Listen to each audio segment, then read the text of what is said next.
The ninth year of Jehoiakim's exile, that is, in 588 BC, Ezekiel had been taken to Babylon along with Jehoiakim in 597 BC.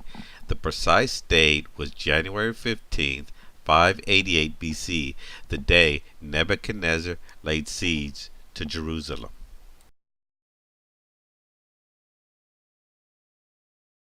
A parable is a short story that illustrates a specific point or truth. By speaking in riddles, allegories, or parables, the speaker invites the hearer into the world of the story. When pure invectives are spoken, they can harden the will of the hearer. When a story is told, the hearer is not as cautious.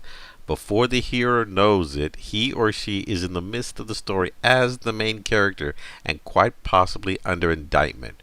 Recall Nathan's story to David after David had slept with Bathsheba.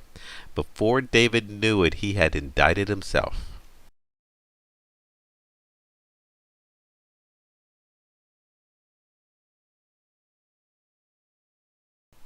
The evil leaders of Jerusalem compared themselves to choice meat in a cooking pot and were confident that they would not be charged by the flames of divine judgment.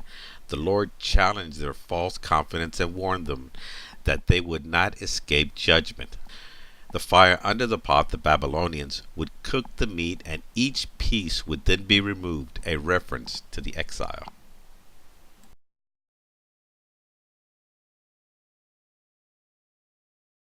The deposit is the corruption or rust inside the steeping cauldron that will not go away. The people of Jerusalem thought they were the Lord's choice meat. In fact, they were corrupt meat, stewing in a corrupt and rusty pot.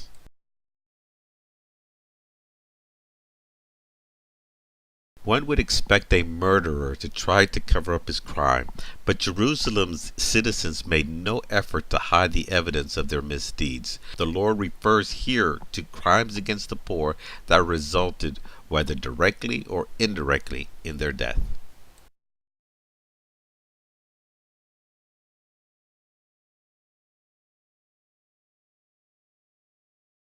God often required his prophets to perform difficult tasks or endure suffering. Ezekiel's suffering was an attention-getting device by which God forced his people to confront the realities of their sins. Ezekiel's experience foreshadowed the emotional drama the exiles would endure.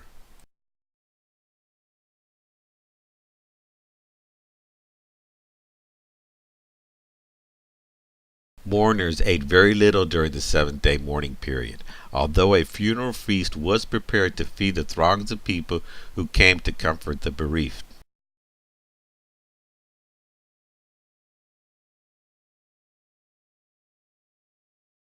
In ancient Israel, it was socially proper to publicly mourn the death of a loved one. Customs of grief included loud weeping, tearing one's clothing, wearing sackcloth, putting dust on one's head, and going barefoot. When people noticed that Ezekiel was not mourning his wife's death in the normal way, they asked why. At that point, he explained the symbolic significance of his action.